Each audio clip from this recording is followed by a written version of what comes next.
thousands attending his funeral, that Demirtaş decided to devote his life to the Kurdish cause. After graduating with a law degree from Ankara University, he worked as a human rights lawyer and joined the executive board of the Diyarbakır branch of the Human Rights Association, which Vedat Aydin himself had once headed. Demirtaş soon earned himself the nickname Bones on account of his dogged commitment to recovering the bodies of PKK fighters and returning them to their families for burial. The undeclared war raged on, with no end in sight. In 2007, when Demirtaş won his first seat in the National Assembly as an independent, Recep Tayyip Erdogan had been prime minister for 4 years. His chief ally was the Islamist cleric Fethullah Gulen, who, though living in exile in rural Pennsylvania, presided over a vast empire of schools, banks, and newspapers, and was believed to have filled the state's institutions with his supporters. Erdogan's chief adversary was the staunchly secularist military. A protracted power struggle ended with his charging the leadership of the 3 branches of the armed forces with treason. Most were still incarcerated when the leader of the PKK, also in prison, announced that he was prepared to discuss a ceasefire. As talks progressed, Demirtaş became an increasingly powerful voice, not just at the negotiating table but in public, advocating for peace and a nation in which Turks and Kurds might work together, arm in arm, as he put it, to salvage Turkey's crippled democracy. In 2012, he helped to found the People's Democratic Party, HDP, which soon reached voters well beyond its Kurdish base.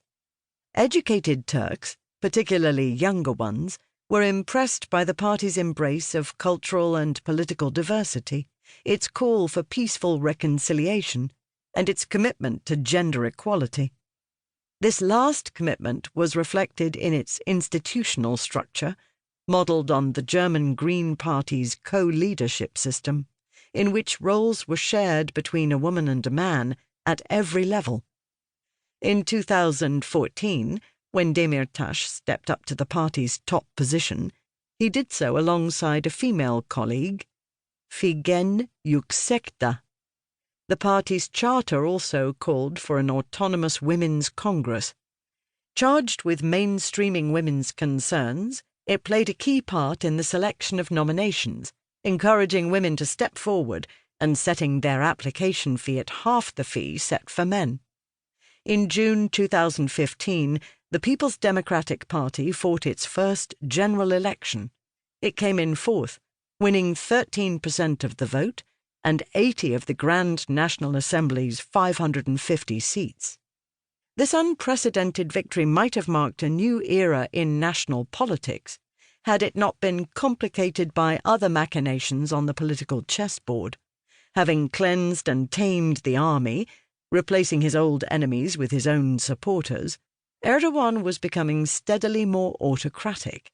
Shedding his pluralist rhetoric, he had reverted to the old monolithic nationalism. With this came a growing mistrust of Kurdish ambitions. The conflict in neighbouring Syria, and particularly its Kurdish fighters, much admired in the West for holding back ISIS, posed a dangerous example. Once again, tanks rolled into the cities of the Kurdish southeast. Curfews were imposed, often lasting days, trapping residents in their homes with limited food and water amid gunfire and bombs. As their neighbourhoods turned to rubble, they were prevented even from burying their dead.